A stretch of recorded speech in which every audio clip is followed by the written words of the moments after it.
What's going on, guys? Brad Messersmith here, bringing you another expert GPP model breakdown. As always, make sure to get over to thefantasyfanatics.com and become a premium member. You're going to get access to all of the tools I'm going to use today and more. Before we get going, I want to shout out to Kevin Sawyer, who was able to secure fourth place finish using the expert GPP model video we went through last week for the career builder. He was able to clear 1,000 big ones in the three max $20 entry. So really excited for Kevin. Congratulations. Really good to see you guys getting some value out of the videos and the expert models. So be sure to let me know if you guys have some good results moving forward, and hopefully we'll keep the trend going.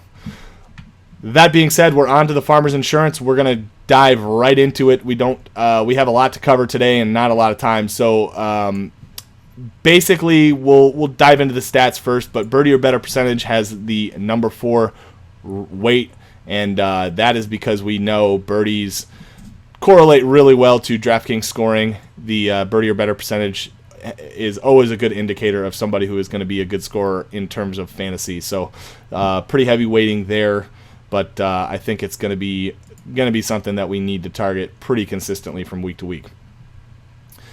The alternative is apex height. It gets a 3 weighting because of the trends tool. If you're not familiar with the trends tool, it's a great way to decide what stats to put into your model if you're customizing a model. As always, you can go and download my model if you're a premium member and look at exactly what I have here set up within my expert model. So if you want to get a more in-depth look or be able to take a look at building lineups using my model, you can get over to the Fantasy Fanatics and do that. But that being said, apex height is a stat that shows up in kind of a big way in the trends tool. So we're going to be targeting that a lot. I don't expect that to be a stat that's talked about very frequently throughout the industry. So going to be a pretty good differentiator there. DraftKings points gained in weak field events is another stat that shows up in the trends tool. This is still classified as kind of a weaker field event. I know it does not seem as such in just kind of by looking at the salaries, but strong field events are kind of reserved for things like majors, where we're looking at some of the top players in the world, or basically an entire field of the top players in the world. So that being said, DraftKings points gained in weak field events, pretty good correlation there.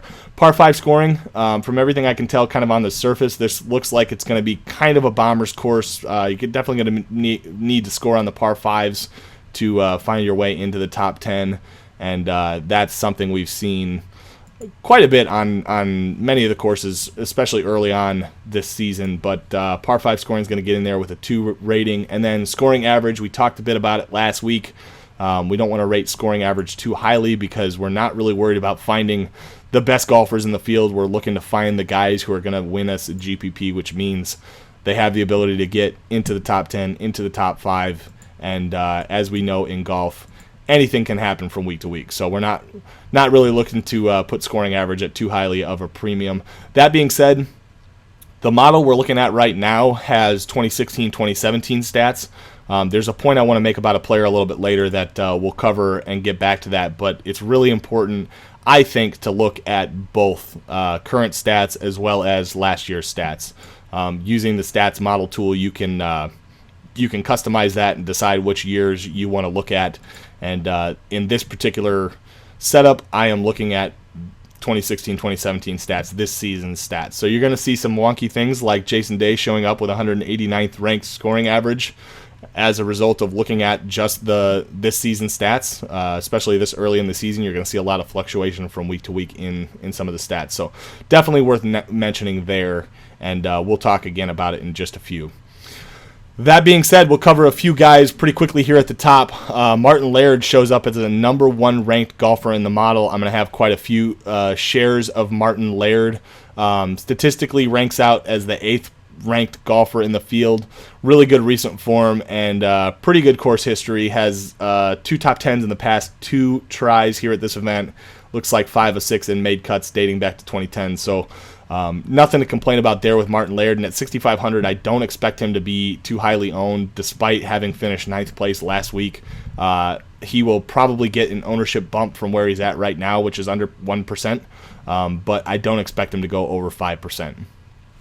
Dropping down a little bit, another guy who had a really fantastic finish, couldn't quite get there, but finished second place, was Adam Hadwin, who comes in at 6,200.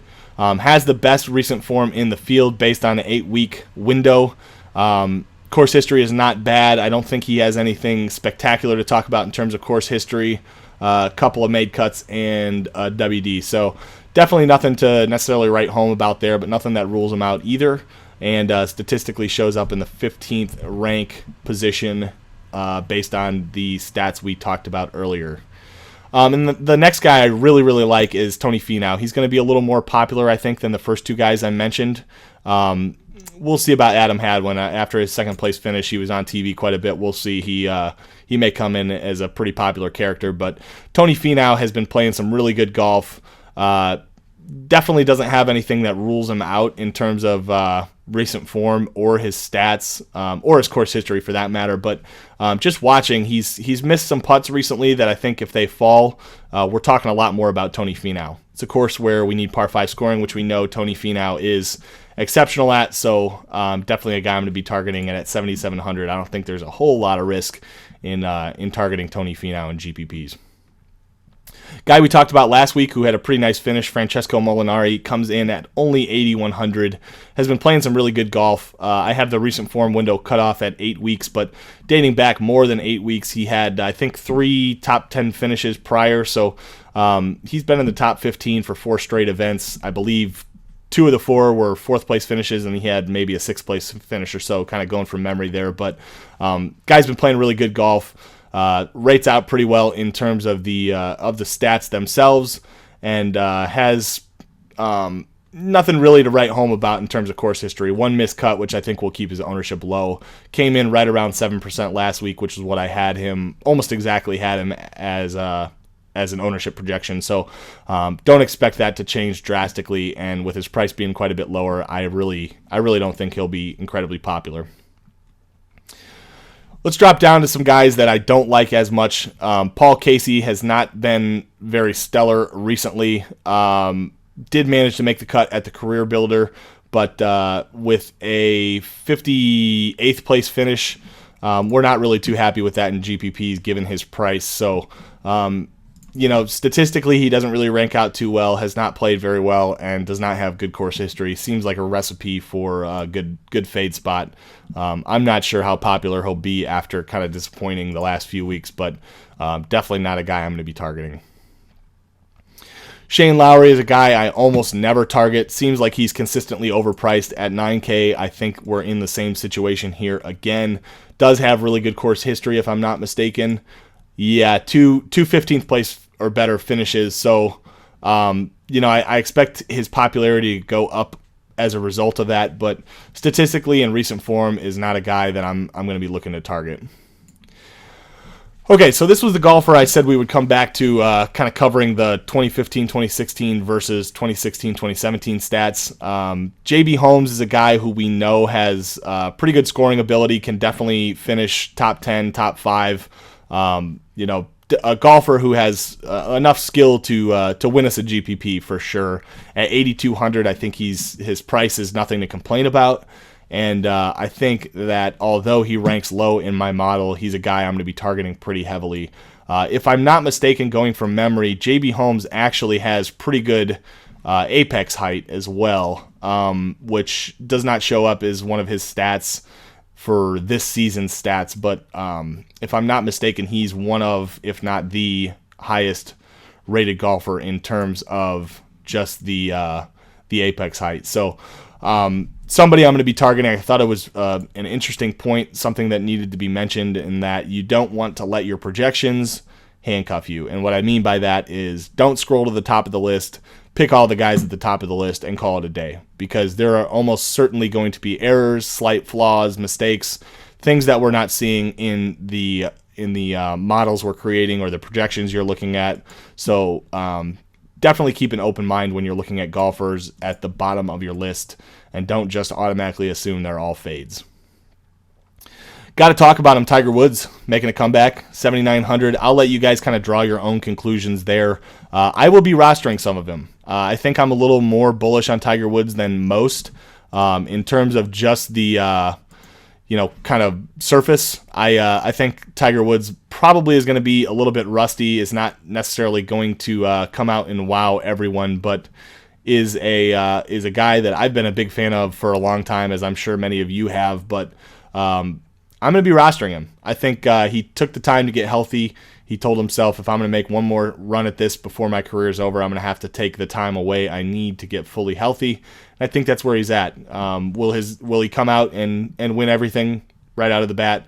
No, I don't think so. But I think that we will see him contend at least in a couple of tournaments. He may win a couple throughout the year, and going to be a guy I want to get on before that happens, because when it does, you can expect his ownership to be insane. Last couple guys I'll mention. I'll start with Louis. Louis is a guy that I do not roster very often. I wouldn't fault you for rostering him in GPPs, but he is a guy who just consistently is way too highly priced based on just his results. Finds a way into the top 10 fairly regularly, but we don't really know when, which kind of makes him on the surface a GPP play, but he's a guy that I don't roster very often. I think he hurts you more than he helps you, and when he helps you, it's not enough to really differentiate yourself enough because of his price. Excuse me. Last guy I want to talk about is Stephen Bowditch. Kind of an interesting little blip on the radar here.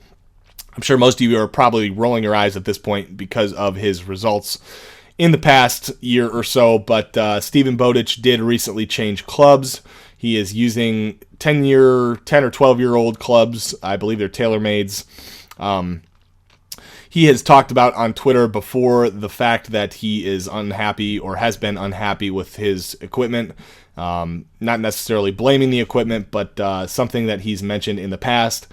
He has also been struggling with injuries for about a year now. We know he had a whole bunch of surgery on his teeth and has had a lot of obstacles throughout the past year. So kind of nice to see him come out and have a result. Made a cut, had a couple of nice rounds. I don't necessarily think Stephen Bowditch is going to go out and start rattling off top 10s necessarily, but is a blip on the radar. And when we're talking about GPPs, we can't hold grudges, and we have to be willing to adjust and adjust on a dime. So somebody I'm going to be kind of taking a closer look at moving forward. Might have just a slight little bit of exposure to him in the next few weeks, because if and when he does find his way into the top 10, you can expect his ownership to be under 1%. And if you have something like even 4 or 5%, you put yourself in a really great spot to win a GPP without a whole lot of risk there.